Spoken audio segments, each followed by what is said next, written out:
My name is Dee Davey. I'm a member of the Michigan Fair Elections Board, and Patrice has asked me to fill in for her today because she's still in DC doing some amazing things. We're not quite sure what all she's involved in, but a few texts here and there indicate that there are some really moving and shaking things happening.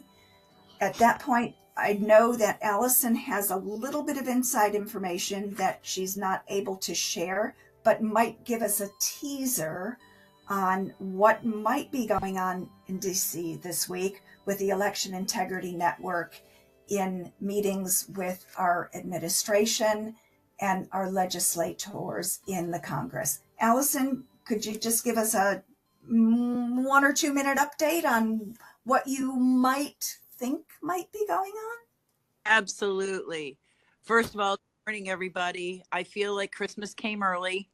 My hair's been on fire since Tuesday, but for good reason. I think the election integrity effort, especially with respect to the voter rolls and the election process, is going to get a huge injection in the arm from above. Now, what I know is that I was solicited a week ago Sunday to pull together a list of state experts. And, you know, I've been encouraged to force Doge to do something with respect to basically an enema of the voter rolls. Well, it appears my efforts have not gone unnoticed, and I was asked on Tuesday to get everybody's information to DC to be presented. So that is the status of it right now. Everybody from all the states that I work in, and I've gone outside of the Election Integrity Network or EIN. I've reached out to True the Vote. I've reached out to Cause of America, and I've reached out to United Sovereign Americans. If we cannot all unite under the one premise of accurate, free and fair elections, we never will. And everybody has come to the table, basically open kimono, and has provided their best. So say a prayer that what we ask goes forward. I mean, face it, they've got information now that can be used. For example, we know the bad Social Security numbers.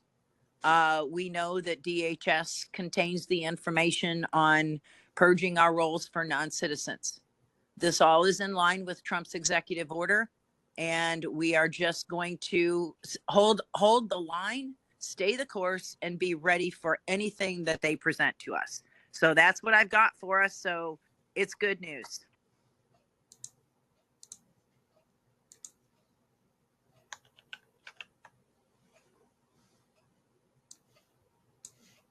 Dee, are you muted? You don't want me to fill up airtime because I could fill up the whole hour. Go, girl, go. Thank you for that, Allison. I appreciate that. I had a little bit of a tickle in my throat and I coughed and I thought, oh, better mute. And then I forgot. So today's schedule, we have, as we normally do, we have a little bit of adjustment on our schedule. We are hoping that Erick Kaardal will be able to join us today to give us an update on the Lindsay versus Whitmer Michigan legislative usurpation case. Some really good news. But I would like to kick off the meeting with Isaac Hampshire and Shelly Lake to give us an update on the statewide Clerk Advocate Leader Program. Shelly will give us a brief introduction, and we will be inviting Shelly back next week for more detailed information. So Isaac and Shelly, over to you. Oh, thank you so much, Dee. Appreciate it. My name is Shelly Lake. I live in Barry County, home of the greatest sheriff, I have to admit. I will be the statewide Clerk Advocate Program leader. And what we are trying to do is find, at least in the top 10, 15 counties, if not all 83, a clerk advocate leader for that county.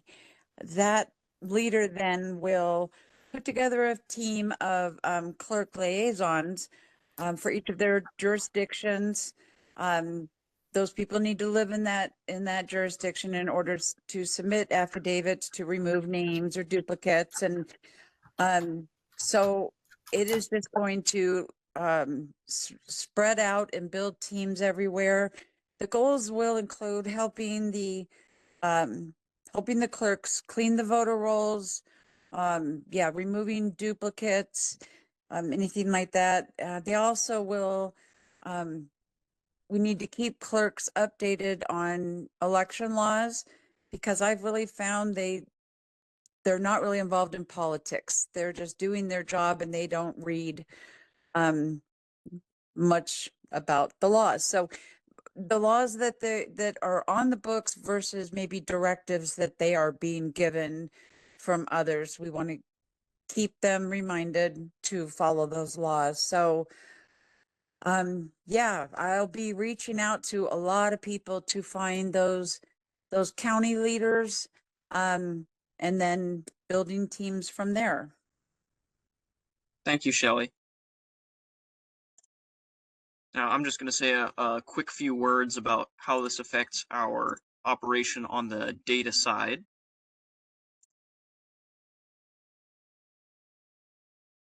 All right.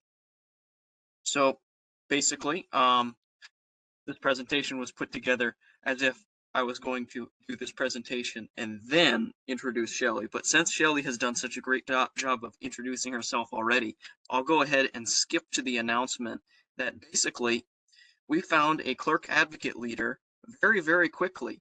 Shelly stepped up to the position just quite immediately last week after watching News at Noon. And this position is going to spearhead our state level effort to get a channel of messaging out there to the clerks. So the clerks sort of live in a bit of a bubble, a bit of an echo chamber.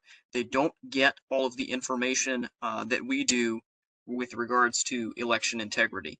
Many of them aren't even aware of some of the consequences of the recent executive orders on their duties as clerks. So Shelly is going to go ahead and make sure that we have this two-way line of communication where we make sure they receive these updates, and then we also receive updates back from them, sort of just so that we can see into what the life of a clerk is like, what kind of pressures they're getting, what kind of duties they have, and so that we can give them resources to perform their job as best as possible.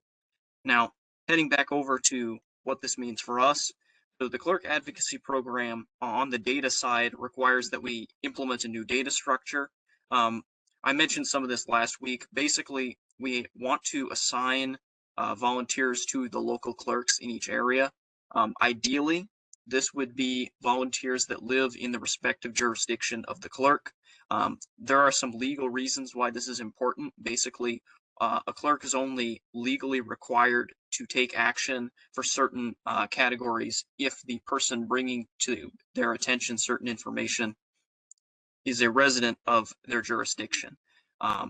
Separately from that, we only want one, maybe two liaisons per clerk, because we don't want to overwhelm each clerk with redundant requests in the same area. In the past, this has usually just made them tired of hearing about us or anything related to election integrity. And then also, we probably need to keep a little bit of information on these clerks on the database level. So the attitude towards election integrity for each jurisdiction level clerk, we want to know if they're friendly even to the cause of having clean voter rolls and clean elections. Most of them, in our experience, have been.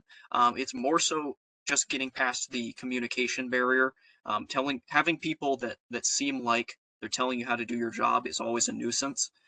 So that's part of the challenge of making sure that this program works correctly. We want to get a sense for how experienced certain clerks are. That might mean the ones that are less experienced might be more open to information about how to follow Michigan law and some of the changes in Michigan law, or some of the clerks that are more experienced in their position may also be very appreciative of the recent and sometimes crazy changes to Michigan election law. It would also be good for us to know the response time for each of these clerks, especially with regards to FOIA requests, whether they respond at all, little details like that. So that's kind of the gist of the program here that Shelly's going to be taking over. And we're going to be implementing some data infrastructure in order to make sure that she's got all the tools she needs in order to make this happen. Thank you. Thank you, Isaac and Shelly. And Shelly, welcome on board. You have been an amazing leader in many, many aspects in litigation, in representing us at our legislative hearings. You're a brave soul, and we appreciate you so much. And working together with Isaac, I know you guys are going to be an amazing team moving forward. So thank you both. Appreciate you. Thank you. Right back at you. Jeff, we have you on the schedule.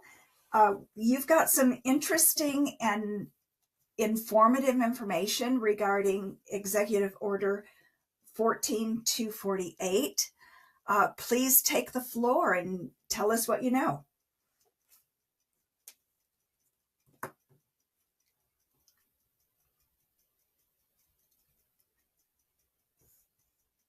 We just see Jeff's screen coming up. Sorry, I was muted. Last week, we did a quick comparison of something we had submitted earlier to the Election Integrity Committee, and that input ended up in the White House and ended up being folded into the executive order that came out. So this just very quickly. The problem in the solution is, we have bad voting rolls.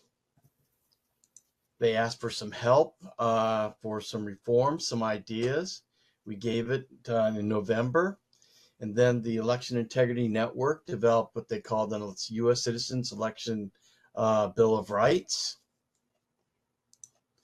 And so when we looked at it and we looked at the executive order, we said, golly, there's a lot of stuff in here that we had proposed. And what we're going to do is do just a little deeper dive into some of the things that we proposed in our Title 52 versus what got into the executive order.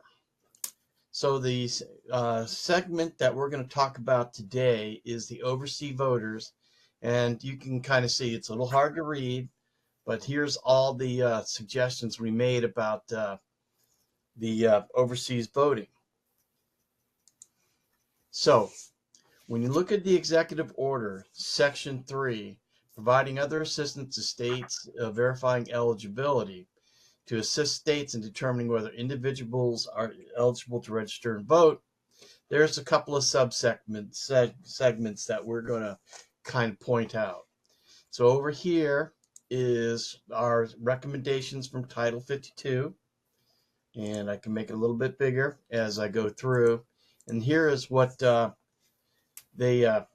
executive order said. So, for example, Section A.D. Secretary of Defense shall update the federal postcard application pursuant to the UOCAVA Act to require documentary proof of U.S. citizenship and proof of eligibility to vote in the state. And this is the important thing. Before, there was lax rules. And basically, if you were overseas, you could say, well, I want to vote in the state of Michigan. You may never have stepped foot in the state of Michigan. But I was a fan of Michigan football or Michigan State Spartans, so I want to vote in the state of Michigan. This is going to change now. So what did we say? Well, we said, you got to change the federal postcard application to require identity and citizenship verification. The postcard was very lax, and they had like a little box saying I'm a citizen. We said you need more.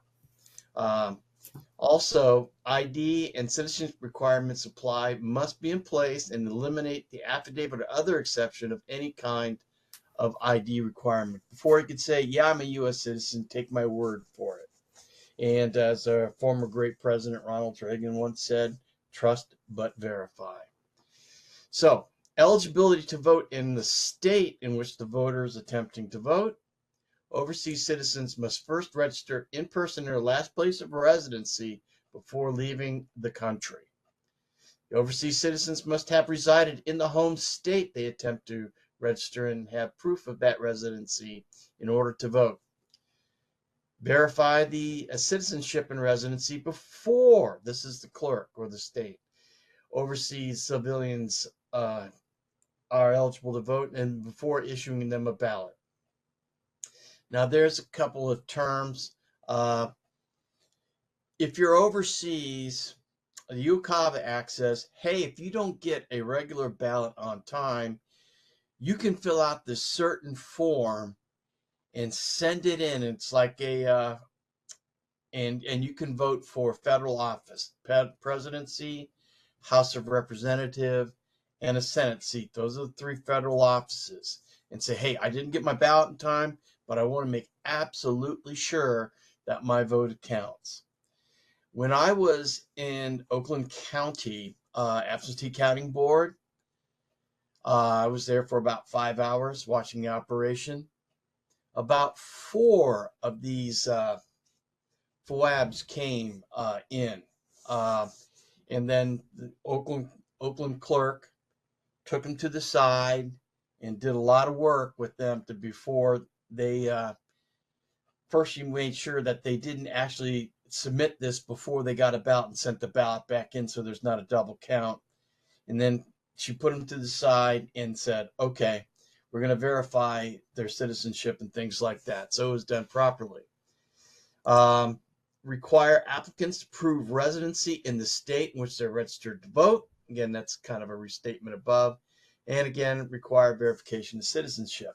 So we had a bunch of subtopics that condensed and boiled down into these items that went into the executive order. Next week, I will be talking about record keeping in a little bit more in depth. Is there any questions from anybody? I'm just checking to see if there are any hands up. We have your hand up, Jeff. Would you like to ask yourself a question? Yeah. There. No. I was looking for a handout, not a hand up. So hit the wrong button there. Okay. All right. Our 2 participants have raised their hands. Okay, and I don't see who they are. I'm just checking. Jeff? I'm just checking the chat. Jeff? Okay. Yes, Fred. It's Fred Nienstead. Thank you for your work on this effort. Months and months of work pays off very, very well. I really appreciate it. Thank you. Yeah. We probably put a couple 100 hours into creating this recommendation. It was a team effort by quite a few people. Hold on a second. All right. And I'll share my screen again. Oh, I'm still sharing. Oops. So it was a team effort. And Mark Baith and Alan and Patrice, Fred Woodward, took all our thoughts together and created this document. And as you can see, we had a lot of input, some preambles, and then that's what we did. And the other person that has the hands, Allison, yes, you have your hand up? I do. It was recommended, and this came from the team in DC, that you take the different points in the EO and ask Grok to generate an answer for the laws that you currently have in your state that address those. In other words, it's a quick identifier where your weak spots are companion with the bill itself. Now I'm not asking, or they're not asking, does your state follow the law? Because we all know that it's there, but it may or may not be applied. So just a heads up, you might get tagged to do that. Allison, I'm really pleased that you mentioned that point, because we had a subcommittee, an oversight committee working for a couple of months, identifying irregularities in our voter roll maintenance. And we actually identified the MCL references in addition to HAVA and NVR references. So we will have that information at hand as and when it is required. Okay, like I say, it was Arizona did it, presented it at the event, and of course my phone blows up with, we need to do this for Ohio. And we're like, sure, I'll add it on my plate. I need a bigger plate. But it is an eye opener when you look at, yeah, we've got a law.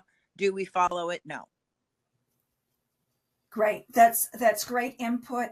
And again, it's a great reminder, all of the work and energy that the teams within MFEI, EIN Network, Pure Integrity Michigan, and other organizations, all of the work that we've been doing in the background.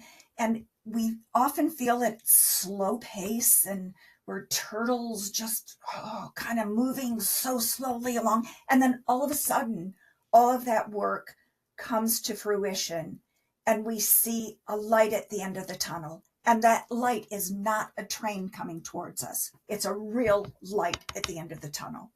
So thanks for that input, Allison. Jeff, thank you very much for your update. I think Jennifer still has her hand up. Jennifer Brogley. Thank you. Do you have a question, Jennifer? Or comment? Jennifer, you're muted. If you Oh, there we go. Thank you, Jennifer. I was wondering if, was MFEI the only group that submitted some recommendations? Do you know that, or were there other groups? It was a national effort. So various states also put their recommendations together. Pennsylvania, Arizona, that was mentioned earlier, Ohio, Virginia, North Carolina.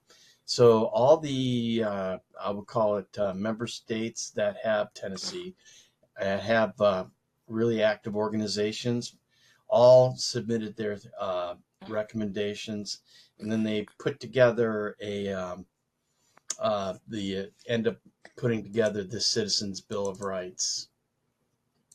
That's awesome, because it shows us too about how much like-mindedness is out there. Thanks, Jeff. You're welcome, Jennifer. If I can Shelly? add one small point to that, we cross the lines into groups that normally don't play well in the same sandbox. Cause of America, True the Vote, United Sovereign Americans. Everybody is bringing something to the table, and everybody has gone to DC, and Eagle AI is another one. So look forward to what's going to come out of DC. So yeah, it crossed every border, and I am so grateful that everybody's coming together for this important thing. Thank you for that comment, Allison. Shelly Lake, your hand is up. Yes. And we'll move on. Okay, just real quick, speaking of Eagle AI, we did a Mark Cook here for a presentation, and great group. But I've got a question. When MFE went and spoke in front of the election integrity, the oversight committee, are those videotapes like available on the House website or anything where we could go and watch those? Yes, they are. If you go to Michigan Legislature, go to the home screen. On the far right side of the home page will be House and Senate, and a few clicks down are House and Senate videos. You can see the or the post recordings of all of the election committee hearings. Thank you. Okay, before we move on, we have one guest in our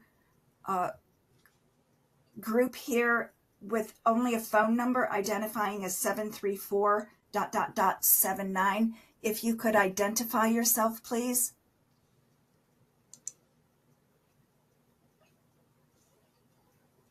And change your designation to your name, that would be helpful.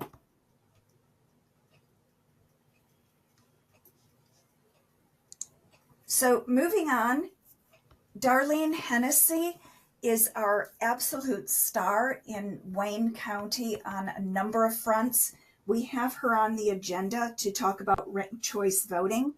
Darlene, if you would like to prepare yourself and unmute and give us an update on what's happening, that we would be really grateful. Yes, I'm looking where I can pull up my screen, what I have to share. Oh, here, hang on a minute. Let me see if this is it.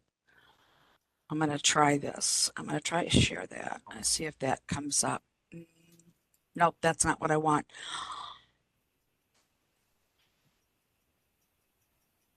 I have my screen ready to share, but I don't understand why.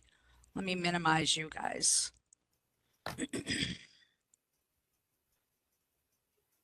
At the bottom? Okay, there it is. Okay. Great. Thank you. It was just a little confusing at the beginning of that. Okay, so this is a report I gave to the EIN Wayne legislative group on Wednesdays. They meet every other week, and they asked me to give an update on ranked choice vote in Michigan. So in Michigan, we have 5 jurisdictions with ranked choice vote: Kalamazoo, Ann Arbor, Royal Oak, East Lansing, and Ferndale. And none of them, they passed, but they cannot use it because it's unlawful to use ranked choice voting in Michigan. There have been two times that they've attempted to have bills to approve it, but they didn't make it, including one that was in January of this year in the House and Senate.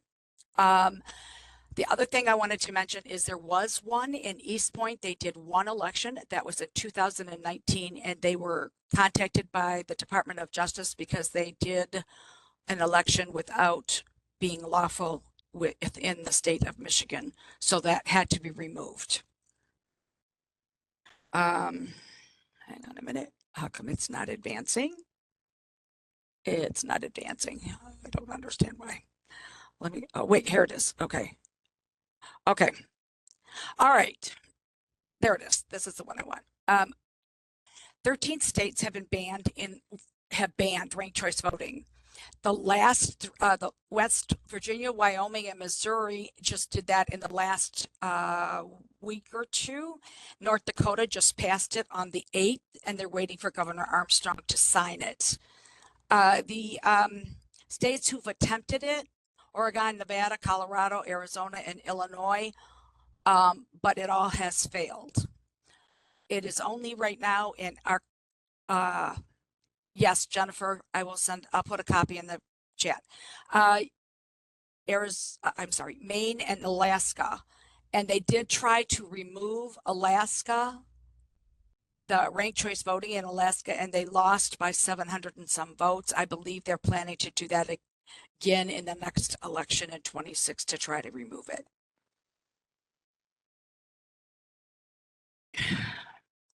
Okay.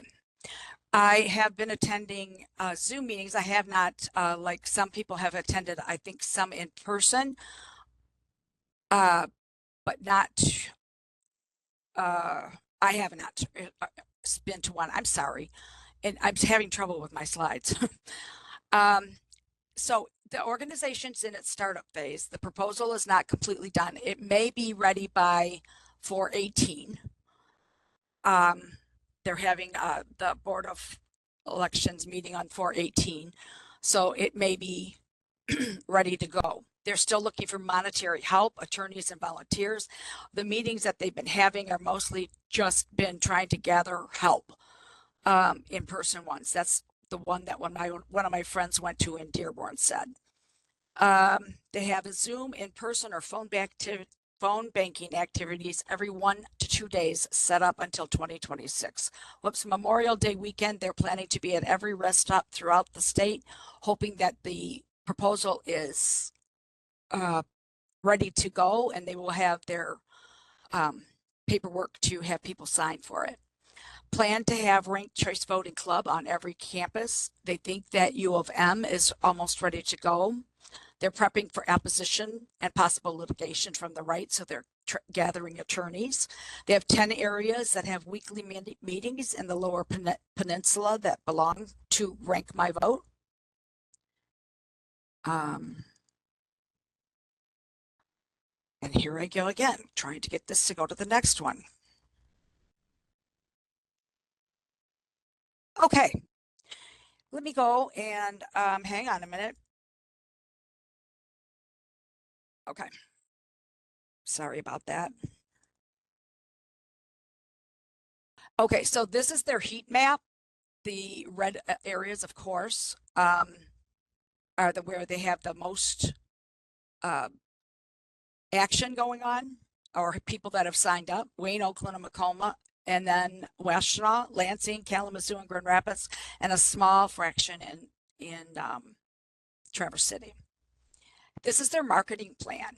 People are more disillusioned with politics and parties, and with ranked choice voting, there will be more candidates giving voters more choices. Candidates win with a broad base, a majority support. Incentives are kinder, a more kinder, positive campaign and less hatred. They are stating that this is nonpartisan. However, they have been to all anti-Trump rallies to bring this to their attention. Saving money on runoffs is what they say they could do, because it's a runoff system that when you rank your votes, they ensure that every vote matters, ensures the winning candidate has more than 50% of the votes. It's a volunteer-led grassroots campaign and advocating for a simple upgrade in the way we vote. It's not simple. It will improve our democracy and strengthen our republic. Places that have found, and this was what one of the comments that they were talking about, places that have found ranked choice voting to be, and their answers were: more people turn out. Everybody loves it. That's why it's being not banned. I'm sorry, it's being banned in some states. That's why everybody loves it so much. So this is what they mentioned, that the likely opposition from their anti-ranked choice voting. It'd be too confusing for voters, too hard to implement, allows rigged elections, unconstitutional, democratic. It's bad for people for Blacks, indigenous, and people of color. From the Rank My Vote group, the comments from the speaker is: don't get into the basics of ranked choice voting. It will bog down the topics. When you meet your opposition from the other side, blunt their attacks. This is from how you speak to people regarding ranked choice voting. Here, and where'd my thing go? Here it is. Oh, did I miss one?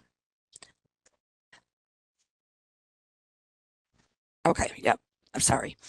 Their tagline, where we had back in 22, we had the voter ID Prop 2, but that was not voter ID. They did a bunch of laws underneath that, and real choice voting is for Michigan is what their possible tagline will be regarding ranked choice voting. Ranked choice voting is not the answer. It's more difficult. Teaching will need to be done. How to fill out a ballot, longer lines at the ballot box, because people will not understand if they make a mistake. All of those kinds of things come up. You're going to have the cost of a machine upgrade to run a rank loading tabulator. This is not one person, one vote, even though that is not the actual wording in our Constitution. It is one person is allowed one vote. So this would be, you're voting for many people in this. So it's actually not constitutional. Recounts would be expensive and difficult. Diminishes confidence in voting. I've had people when I worked at the polls that came in and said, this was a line, probably about 10, 20 people maybe at the most in a couple of different instances, and they didn't like the line. I can't even imagine what the lines would be like for this. Voter suppression. Results may take longer. It's going to be difficult for some people to understand this fully. UACAVA and absentee voters are hindered when the mistakes are made on their ballots. Ranked choice voting is an election change with the goal of eliminating political parties altogether that would give individual major donors more control. They are selling this. I thought it was interesting that they have a Mecca Cup. Make elections kind again. That's their big thing about how kind everybody will be. These are their in-person meetings that are coming up within the next week or two. This one at Granville Town Hall has a majority rules screening, and that was a documentary put out. It's an hour and a half long. It is available on YouTube, Google, Prime Video. It is a cost. You can see the screening. I mean, you can see the trailer for it. And this was done during the Alaska election where they were doing their first election through ranked choice voting. And then the other ones are self-explanatory in there. You can get all of this information off of their website, which I believe somebody put into the chat already. Our plan moving forward is to attend community events, speaking engagement opportunities wherever you can find them, engage the youth. I have already talked with a group at colleges, a couple of colleges, as well as the vice chair in Michigan, the youth vice chair, possibly going to senior citizen gatherings that they have at like we have in Michigan, and Dearborn Heights is the Berwyn Center, and they have different things there. So I'm going to find out about getting there for that. Talk with your neighbors, talk to candidates running for office, make sure they're not, that they would be opposing this, and coffee shop drop-in meetings, anything like that, anywhere you can have a little meeting. And this is definitely an attack on all of our rights as far as free and fair elections. That's the end of it. Anybody have any questions? Yes, we have two hands up. Okay. We have Allison. Your hand is up for Darlene. I'm sorry, I'll take it down. She's got it. Okay. She's got it. All right. And Jennifer, your hand is up as well. Questions for Darlene or comments?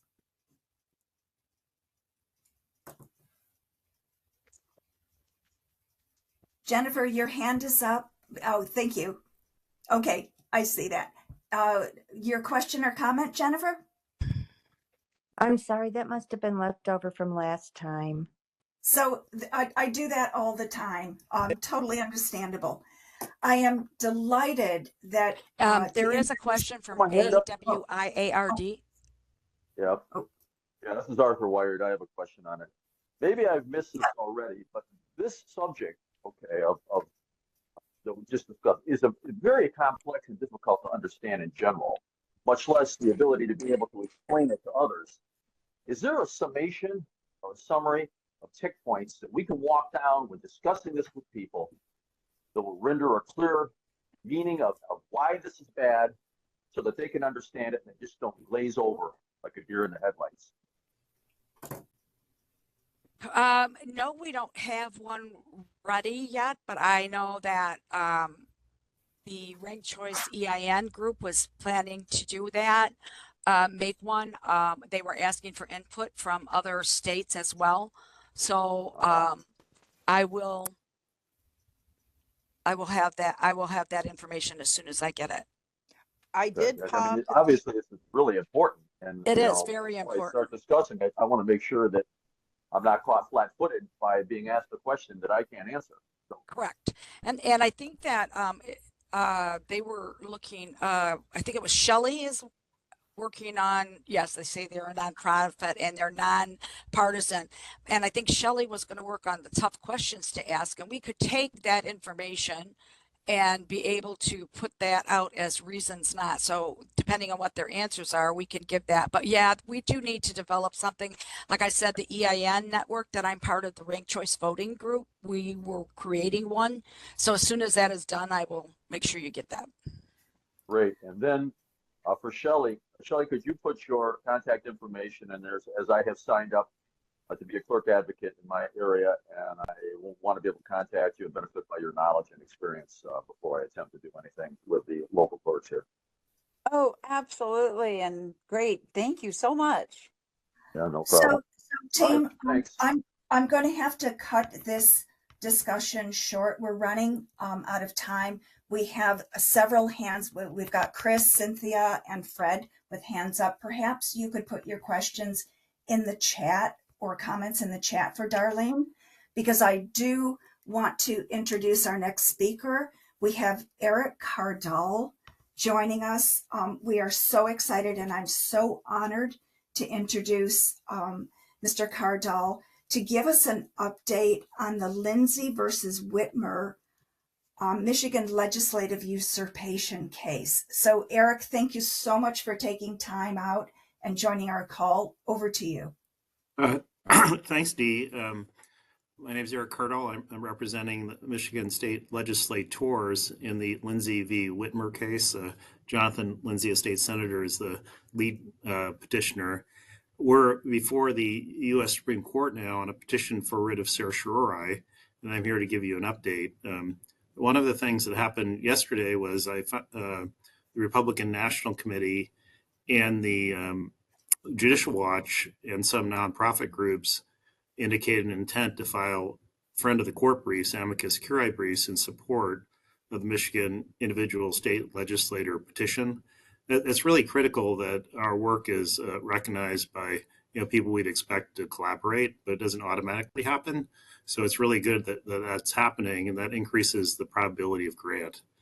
Now, why I think it will be granted is that the reasons given for it being granted are very sound.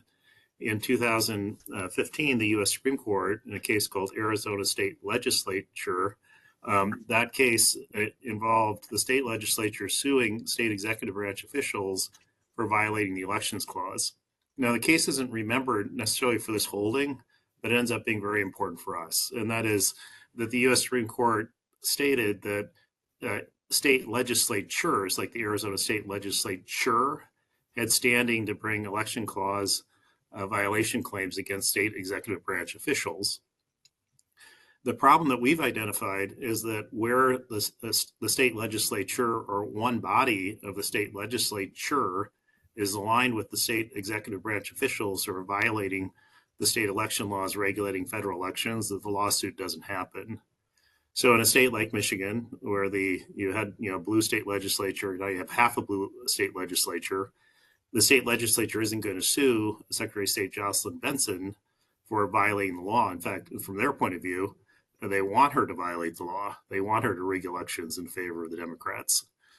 So the next step, the next increment is for the U.S. Supreme Court to grant this petition and recognize that where the state legislature doesn't sue, individual state legislators can sue. Now, there is a 1930s case out of Kansas under a different constitutional provision, the constitutional amendment ratification, where the U.S. Supreme Court said that individual Kansas state legislators could sue when there was a procedural problem, a constitutional issue with how the votes were counted, because there was a tie in the Kansas State Senate on approving the constitutional amendment. And under the state constitution, the lieutenant governor could break a tie, but under the federal constitution, it was resolved that the lieutenant governor couldn't break a tie. A very interesting case. It provides a precedent for us to rely on. Now, why this is big and relevant to Darlene's presentation on ranked choice voting is that in 2018 and the underlying claim is in 2018 and 2022, They used the Article 12, Section 2 procedure, which is citizen petition and statewide referendum, to approve the constitutional amendments regulating federal elections. And we're saying that's unconstitutional because the election clause says the state legislature needs to be involved. So when it comes to election matters, the state of Michigan, you should use the Article 12, Section 1 procedure. That is, the state legislature approves, then there's a statewide referendum, not the Section 2 procedure where there's no state legislative involvement. It's just a citizen petition in the statewide referendum. Now, as you know, ranked choice voting is coming to us with the proposed 2026 constitutional amendment. The Democrats couldn't get it through the blue state legislature the last 2 years. So now they're doing the same circumvention of the state legislature by using the Article 12, Section 2 process. And so we think we have a very strong case on the merits. It's very fortuitous for us that as we fight against the ranked choice voting constitutional amendment in 2026, we already have pending litigation throwing a wrench in their gears, so to speak. So it's a very big deal. And for the Republican National Committee and Judicial Watch and other nonprofits to indicate an intent to file a supporting brief at this point of the proceedings, it is like a big win for Michigan election integrity. But if the court grants, I mean, we're really talking about fixing some problems in Michigan by undoing the 2018 and 2022 constitutional amendments and stopping the 2026 ranked choice voting constitutional amendment. So I'll pass it back to you, Dee. Any questions? Thank you, Eric. Do we have questions? There's a hand up. There was a hand up from Chris. I think that's. I have a question. I have a quick question. Oh, yeah, Dee. please, Janine, go. Janine here, Eric. Thank you for your presentation. My question is, when will the Supreme Court decide on whether they'll take this case or not? There's a conference either today. I know there's a conference next week, and so there's still a process here. We'd probably find out in May. This first round of briefing has to be completed. The court then would require a brief in opposition, and then it'd be at the next conference. So May or June would probably be the time frame. The Supreme Court adjourns at the end of June. So if they haven't decided by the end of June, then you have to wait till late September. But I think we're in a time frame that would be decided. Now, if it were granted in May or June, the briefing would be over the summer, and oral argument would be in the fall, well before the 2026 election, which is really important because we all know that ranked choice voting wouldn't get through the Michigan State Legislature. Not this group, because they're concerned about incumbency, right? They don't want to mess up their incumbency. So that's why I think that the Democrats did pass it. Mm-hmm. Thank you. Thank you, Eric. Fred, you have your hand up. If you would like to unmute and ask your question yes, or comment. Yes, Dee. Yes. I am understanding, Eric, that there is a sort of a template in states. Is Michigan like the lead for the Democrat agenda to bring this style of change to other states? Yeah, I think that's right. Michigan is, of course, the most important swing state. If Michigan's going to determine presidential elections for the foreseeable future, and so I think that the idea that the progressives are focusing on Michigan and trying to change its election processes aren't surprising. I think what's sort of surprising them is that we're organizing and fighting back, and so this idea that from Michigan, we have this cutting edge lawsuit saying, hey, look, if the state legislature is aligned with the state executive branch officials violating the election laws regulating federal elections. That tax return was accepted by IRS. Okay, good. Yeah, it needs to be fixed. So I think that the election integrity group in Michigan, working with me, we've identified that the election clause of the U.S. Constitution, only took Article 1, Section 4, the framers said state legislatures need to be involved in state lawmaking regulating federal elections. And I think we're the first to really argue that, when you read that, what the framers had in mind was like like a rules committee. Like they wanted to have the rules set before the competition. And so you could trust the state legislature to set the rules before the competition, and then the competition occurs and maybe you have to tweak the rules. The problem with the state executive branch officials in Michigan is they're willing to change the rules while the competition's ongoing. It's like an NFL, referee changing the rules during the game. No, it's the NFL Rules Committee after the competition that changes the rules. So it's really important to see the election clause as rule of fair competition. And once you see that, then okay, that's what's going on in these swing states. Because we have, blue executive branch officials, they're rigging the elections to win, and we have to fight back, and we're going to need federal court help. And that's where I think we're going to the U.S. Supreme Court, because we want the U.S. Supreme Court to say that in Michigan, an individual state legislator can sue Secretary of State Benson when she usurps legislative power under the election clause to herself. And that's a big win. And Michigan is, ground zero, I think, because it's the most important swing state. Fabulous. Erick, thank you so much. You give us all hope and a vision for a door opening up. We, I believe, just need to pray and continue the investigation, research, and holding our election officials accountable on a day-by-day basis. So thank you so much for joining us, Erick. Yeah, thank you. Just one caveat, one coda. So on the ranked choice voting, doing the additional litigation regarding the subject of ranked choice voting, I have experience of this in Minnesota. In that East Point Federal District Court case may be an interesting foundation for beginning litigation in state or federal court in Michigan regarding the 5 cities that are participating that were mentioned in Darlene's presentation. So the more research on those different cities and exactly what systems they use for ranked choice voting would be helpful for any potential litigation opportunities. Thank you so much. Oh, thank you, Erick. Awesome. So before I introduce our next speaker, Tim Vetter, I would like to just take a moment to introduce and award our All-Star Recognition Award for this week. And that award is going to Sue Melanie for her tireless work in cleaning up the voter rolls and advocating for fair elections. Sue, if you could unmute yourself, because once I've given you the award presentation, I would like to offer you a moment to speak. Sue lives in a literal hotbed city of Royal Oak. She is one of the first to extensively work Check My Vote and take her results to the local clerk. So she was a forerunner in the program with Check My Vote and Souls to the Rolls and the Clerk Advocate program as has developed.